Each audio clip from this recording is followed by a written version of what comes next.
Thank you so much for joining us on another amazing episode of Bioenergetics Beats. I'm Heather Gray, a functional diagnostic nutrition practitioner and certified bioenergetic practitioner. And on this episode, it's brought to you today by Nikki. Unleash the Wellness Within. It's a non-invasive, easily affordable, and highly effective approach to optimize wellness. It's a wearable device that puts frequency better based life in your hands and on your wrist. And you're going to want to make sure to stick through to the very end because we always have an amazing giveaway, but you're not going to want to miss one word of what this amazing lady's going to have to say, but definitely going to want to stay tuned. And with that, let's welcome Ms. Jane Hogan, your wellness engineer, to the show. Thanks so much. I'm so happy to be here. Yay, I love Jane. We work together. We're colleagues. We've done a couple different podcasts together. I've been on hers. She's been on my other one. So I know a lot about Jane. I love her heart. I've seen her speak, about breath work and all kinds of stuff at Mindshare. She's just an incredible person. So I was really excited when she said yes to join me on this podcast, but she also speaks the language of energy and frequency as well. So I thought she'd be a perfect fit today. But today we'll be diving deeper into the mindset shifts to release chronic pain. We had to laugh earlier because I was kind of tripping over my words, and that's why I said it so succinctly so I wouldn't get it wrong. But anywho, first, Miss Jane, I know, let's tell us a little bit about yourself and your backstory. Majority of us don't get into this line of work without a reason, right? So I'd love to hear yours.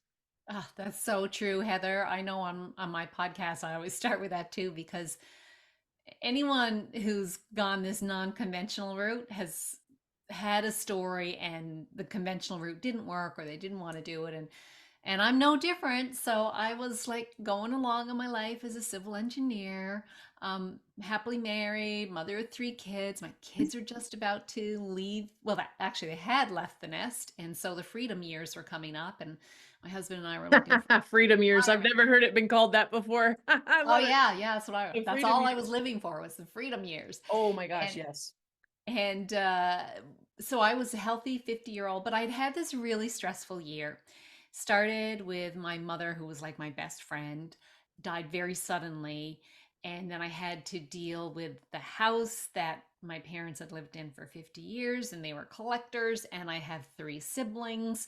So there was a whole lot going on there, family stuff and stresses. And so about a year after all this happened, and going through the stressful year and not sleeping very well, I suddenly developed joint pain. Like I went from being a healthy and strong 50-year-old, and within I turned 50. About 3 weeks after turning 50, I had all this joint pain, and within 3 months was barely able to walk, couldn't hold anything. Like I had no grip strength in my hands, and really quickly just didn't know what was going on. I thought it must be the stress because I was kind of in the middle of selling the house and packing everything up, and I thought, okay, as soon as that's done, I'm going to be fine. But I wasn't. I got worse. I took a vacation. I still kept getting worse. And I just remember waking up like one morning. I probably hardly slept because I wasn't sleeping much because of the pain. And my husband had gone to work, and I was just lying there curled up and just crying like, how did this happen? How did my life get to this? And I had a thought like, if this is how it's going to be, I'm kind of ready to be done. And then the next minute, I had a thought or a voice or a knowing, you're going to figure this out, and then you're going to teach other people. Now, I was still in pain, but I had like, it was so strong that I just knew I was going to figure this out. I didn't know how, but I was going to. And so about just a few days after that, I had gone to see my doctor. Nothing was showing up on my blood work, and she said, "Look, I'll make an appointment with a rheumatologist. I live in Newfoundland. It takes months to get in to see a rheumatologist."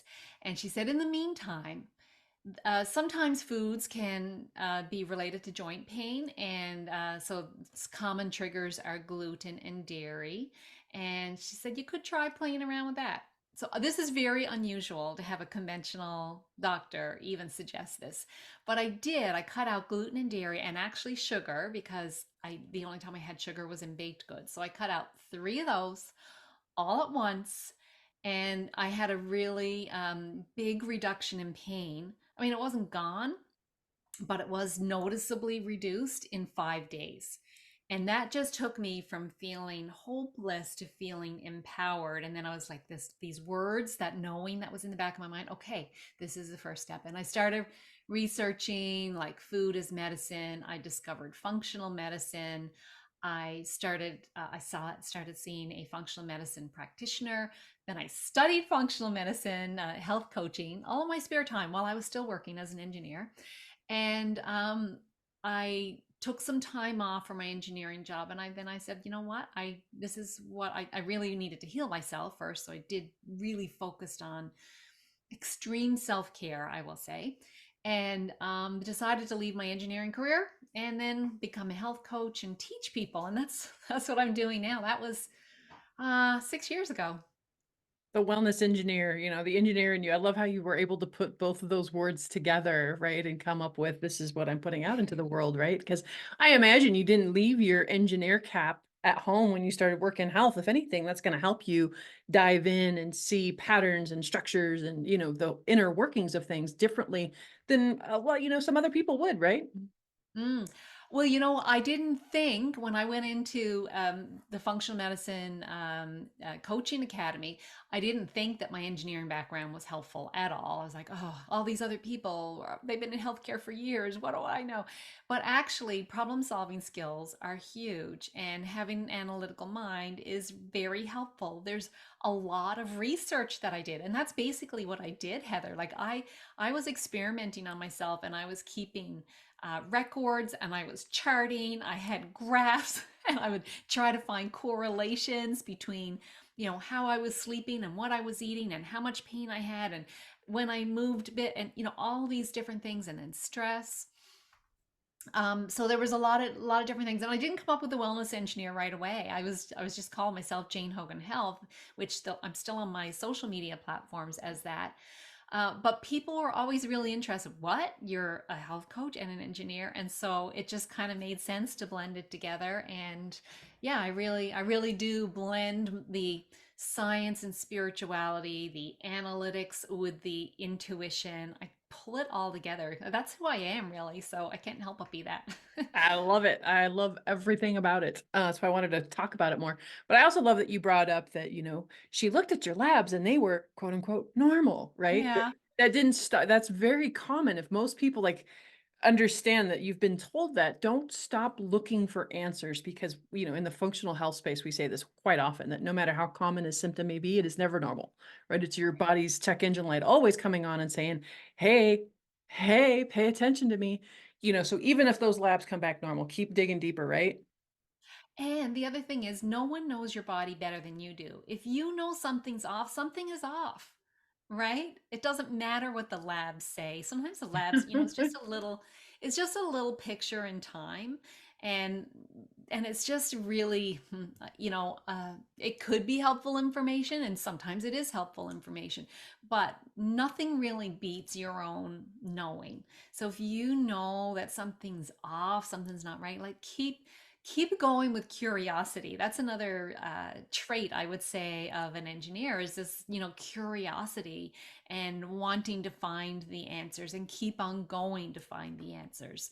And really, we're worth it, right? We're having this life experience in this physical body, and this is the only vehicle we got to go through it. So it's really worth it to pay attention and figure it out. Absolutely. And you're in Canada right now as well, right?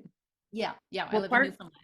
Okay, that's right. You did say that. I know Nikki is based in British Columbia, so Victoria. So I was like, oh, fellow Canadians, not me, but Opposite ends of the country. oh, opposite ends. Okay, good to know. Actually, but this was a really great place to stop for a commercial because we really went well into her background and what she does and how she got here. So we're gonna hold tight for a quick commercial. Don't go anywhere because, like I said, you're not gonna want to miss out on that special giveaway at the end of the show. So stay tuned. My Nikki helps me sleep better at night and helps me feel less stressed. A better life, guaranteed. If Nikki doesn't improve your wellness and sense of well-being in 30 days, send it back for a full refund. Free shipping, free platinum set of frequencies for life, 30-day money-back guarantee.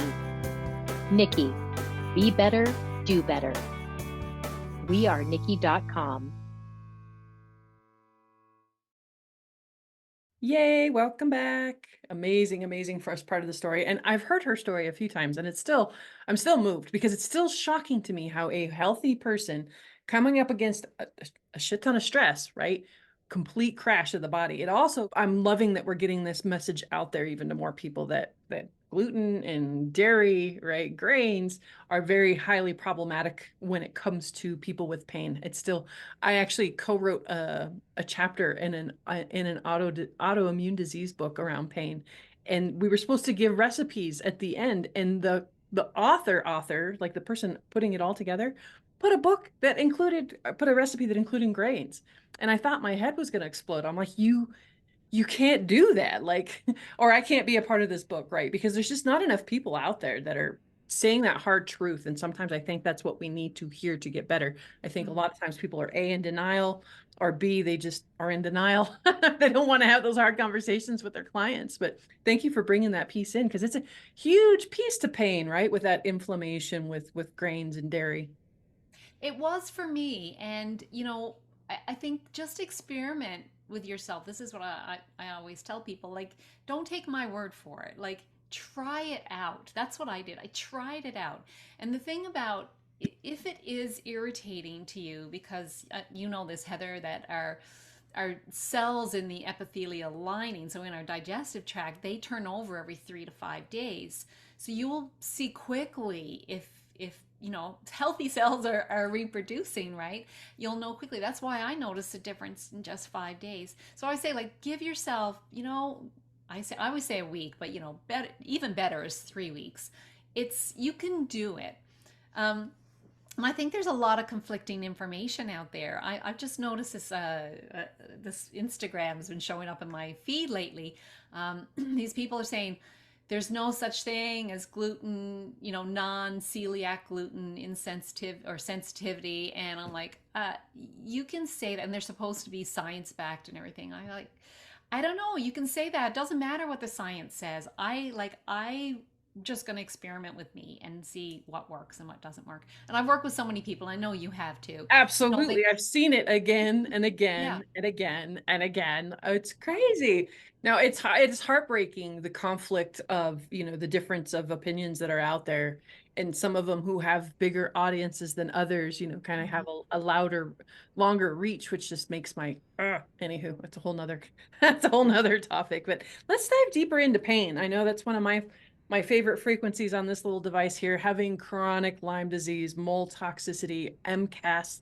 I'm kind of a painful person to begin with. It doesn't take much for me to get into inflammation. So anything that can kind of help dial that down a little bit so I can function is beautiful. So let's dive deeper into our topic of today. Yeah, well, I help people with chronic pain, so I talk about this topic a lot. And I think one of the first things is really to understand that pain is information. We've been taught differently. In our culture, pain is something to be covered up, hidden, get rid of it. Right. I even pretty early in my journey, I never took any pain meds because I knew that pain was information. Like, how would I be able to tell if this diet experiment that I was doing with gluten and dairy was working if I took medications to cover up the pain? I wouldn't be able to tell, right? Because pain is information. So it's our body's way of talking to us. And I kind of see it as like really asking for help. Like it's a part of us that's asking for help and for us to pay attention. And so we know that another way I think about pain. So I think about pain in a lot of different ways. Another way I think about pain is that it's created by the mind. I mean, really, our brain is totally involved with pain. And so the other things that are going on in our mind, the thoughts that we're thinking, that has an effect, right, on pain or our perception of pain. And then another way to think about pain is also is energy, right? That pain is simply places where energy isn't flowing. And so in order to get that energy flowing again and let the body heal so that the pain will go away, we need to energize an area as well. So I like thinking of it on these different levels because that's who we are, right? We're not just a physical body that has a mind. We are a spiritual or energetic being that has a mind and has this physical body as our way to navigate and express through, in this incarnation on this physical plane we call Earth. Absolutely. It was funny too, not funny, but part of that pain is a lot of early childhood trauma for me, right? Yeah. And I'm not dealing with it and stuffing it in different areas of my body and energetic body, and then having to deal with that later. Like you can't ever just get rid of it. And so we were talking beforehand how I'm dealing with some sleep apnea right now due to a deviated septum that happened when I was 5. And I had a woman stick a balloon up there and then her nose to kind of help decompress the bones.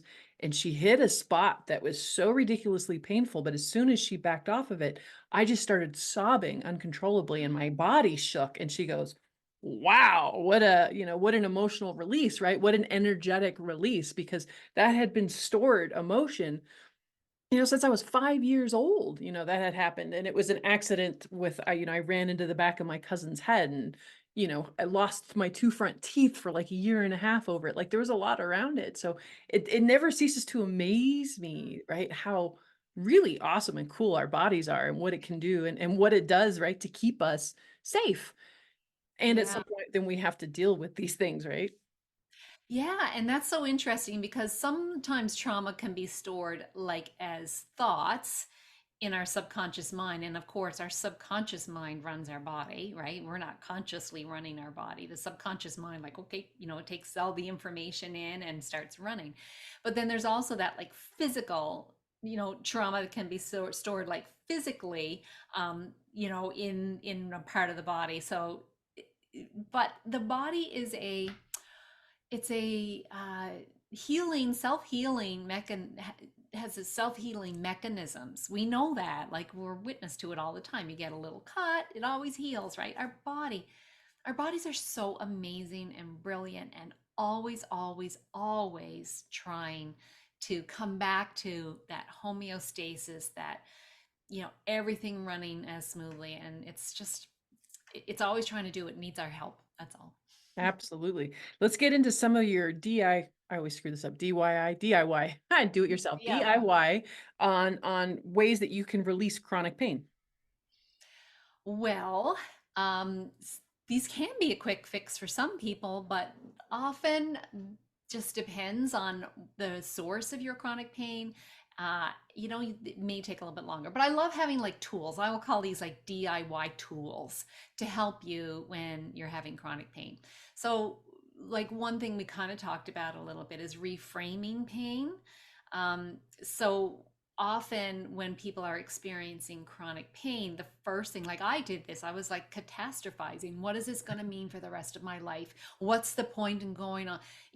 But in that moment, in that very moment, yeah, sure, I had some pain, but I was okay. I was safe, right? So using some tools to reframe the pain and just kind of notice that even though you have some pain, physically you're experiencing some physical pain, like in this moment you're still safe. Now there's a couple of things going on there. First of all, we're not sort of making it worse by creating fear. When we create fear, we get automatically into our system will shift into the sympathetic state of the nervous system, right? Which is where no repair can happen. Repair can't happen when we are in that sympathetic fight, flight, fear state. It just can't, because our body thinks it's got to fight for our life. So it's putting everything else, healing, immune system, digestion, all of those things, it's putting all of those on the back burner, so to speak, because it thinks we're in fear. So reframing your thoughts so that you're like sending messages of safety. First of all, it helps you come back to that parasympathetic state, which is the rest, digest, repair state. That's the only way we can repair. Secondly, and this is where some neuroscience comes in, when we have a lot of thoughts about the pain and fear thoughts around the pain, we're just naturally wired to pay attention to fear things, right? Because staying alive basically. And so when we have these fear thoughts and we have the pain, we keep wiring our neural pathways for that pain. So I mentioned before that pain, the brain is involved, right? So we keep wiring. It's kind of like, imagine if you want to build up a muscle, you'll go to the gym and you do repetitions, right, with some weights, and you'll build it up because you're repeating. Kind of the same way in our brain, if we keep repeating, especially fear with pain, we're making that network even stronger. And that's not what we want to do, right? That's the opposite. So we want to try to have like feelings of safety. So we come back to feeling safe. Sometimes you can even do like distraction things, distract with meditation or distract by doing something you love, like just switch your thoughts away from the pain. And I know I'm saying this with deep compassion because I know what it's like to have really, really bad pain when it feels like you can't think about anything else. But here's, as I was working on my healing journey, Heather, I started this, I kind of had this little analogy of creating little moments without pain, like without thinking about the pain. So I might like do a little meditation, or I might listen to something or read a book, and where I could, like, even if I could just escape sort of the pain for a little bit, I call that a pearl. And then I imagined that if I could like keep having all these pearls throughout the day, eventually I would have a full day, with all a full pearl necklace with no pain. And that is where I got to eventually. But I had to start with these little bits, little teeny pearls. And eventually it's like, taking the journey of a thousand miles begins with one step, or whatever the saying is. It's kind of the same idea. We just create these little pearls. And eventually with these techniques, it does help. So that's one technique, with the using the mind and really self-awareness. What am I thinking about? And then changing your thoughts. Awesome. So explain to me though, so if pain's trying to get our attention, but we're shifting our attention off of pain. Do you see where I'm trying to go here? Oh, yeah, I see what you're saying. Yeah, so there's kind of a couple of aspects going on. Pain is there to get our attention, yes, but dwelling on the pain and future catastrophizing Ah, on the pain is something different, right? So the pain is there to get our attention. Lots of times, like for me, I knew that, and almost everybody, there's a stress component. And so if we can get ourselves out of stress, then we are helping the body. So ignoring the pain, or switching your mind to think about something else rather than kind of dwelling on and catastrophizing, helps pull you into a state where your body can heal. So it is answering the call. absolutely. Thank you. Yeah, because there's a fine line sometimes between like spiritual bypassing, right? And Yeah. actually getting to the root cause of things. So thank you for that clarification. All right. So what's another little nugget, a little pearl you got for us? Well, another little nugget is really, as you said, kind of not ignoring the pain and feeling into the pain. So I like to, I call this like, don't ask why, ask where. So lots of times if you're feeling pain, you know where that is. So you go to where it is. And instead of going, why do I have this pain? Because that's how I used to feel. Why do I have this? Why is Right, this happening right. to me?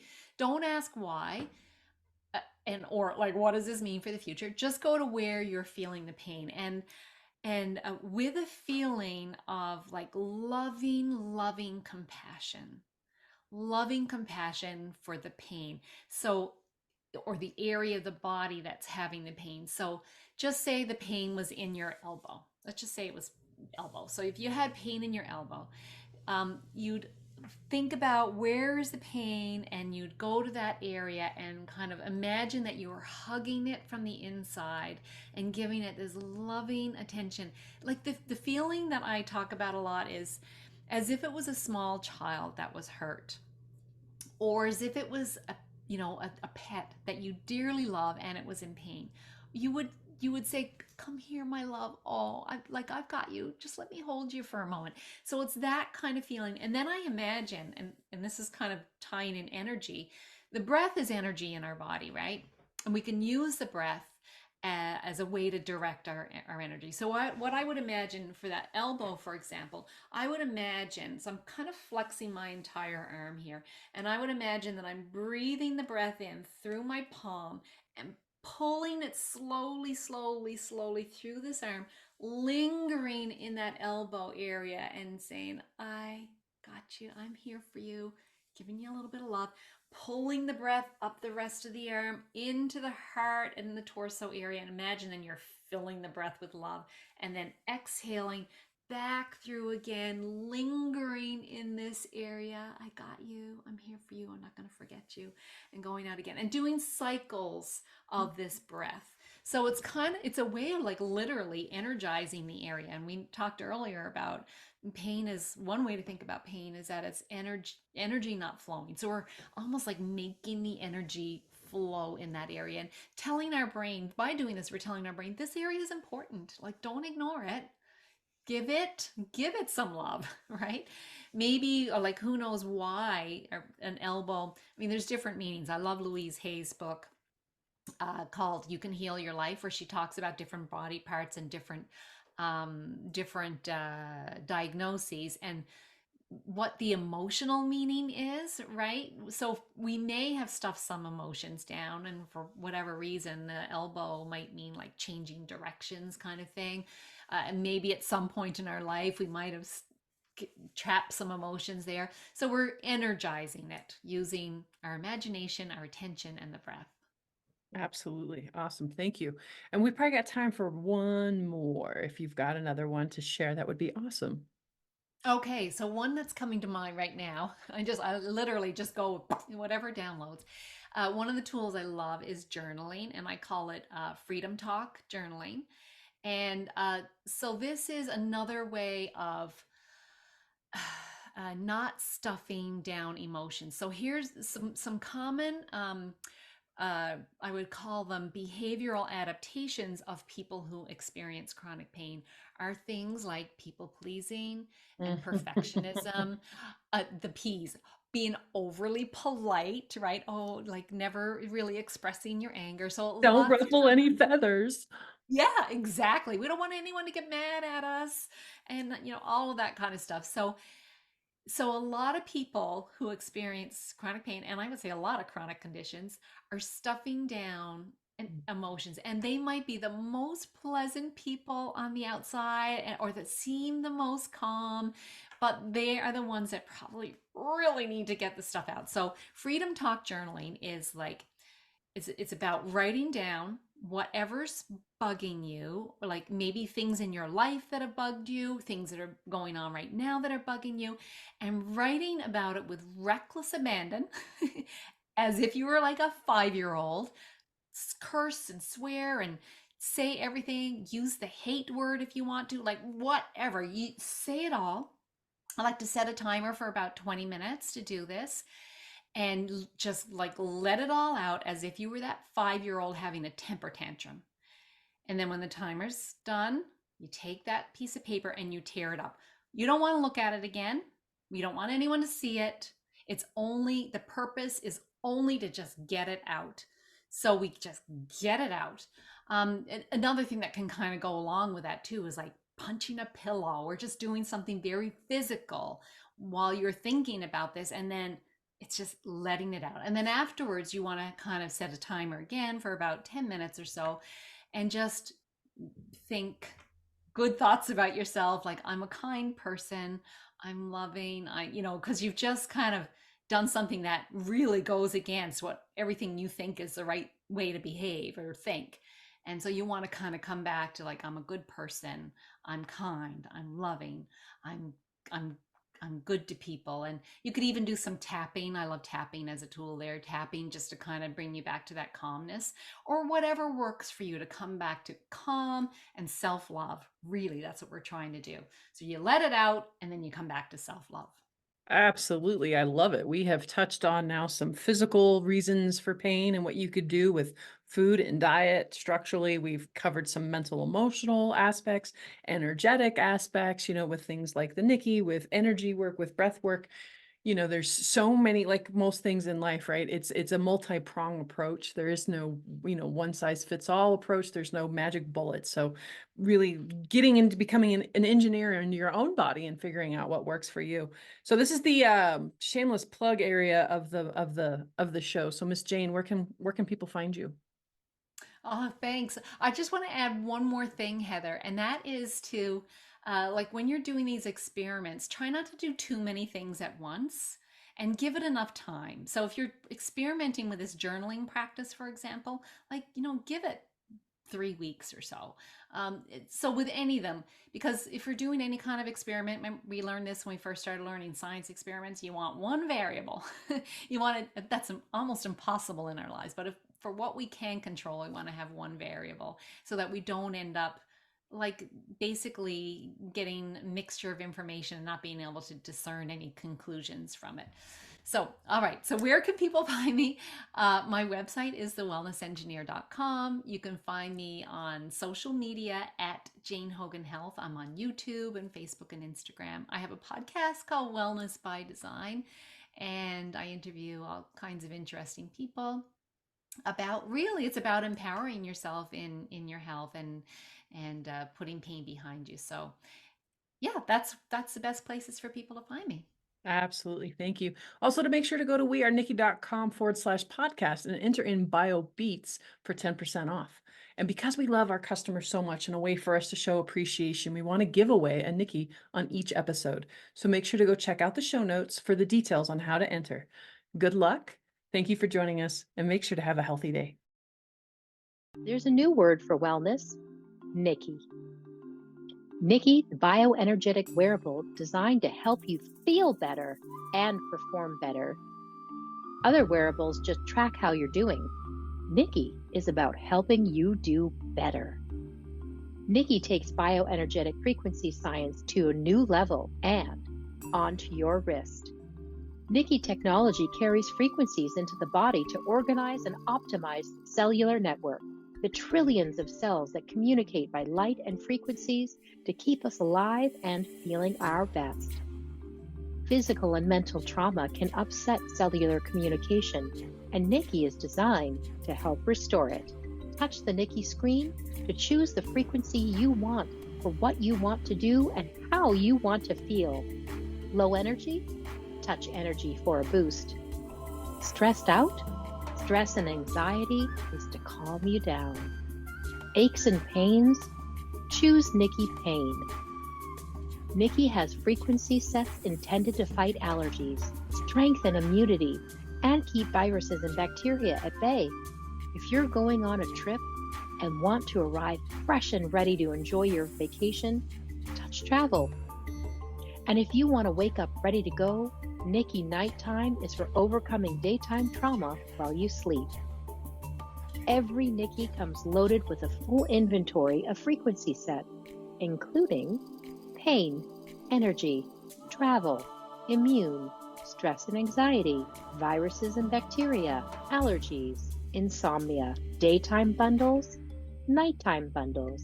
Nikki puts a personal wellness center in your hands and on your wrist. Be better. Do better. wearenikki.com.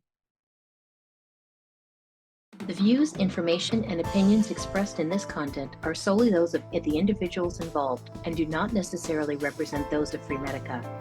Freemedica Technologies, Inc. and its employees are not responsible, nor verifies accuracy any of the information contained in the following content. The primary purpose of this content is to educate and inform. This content does not constitute medical or other professional advice or services.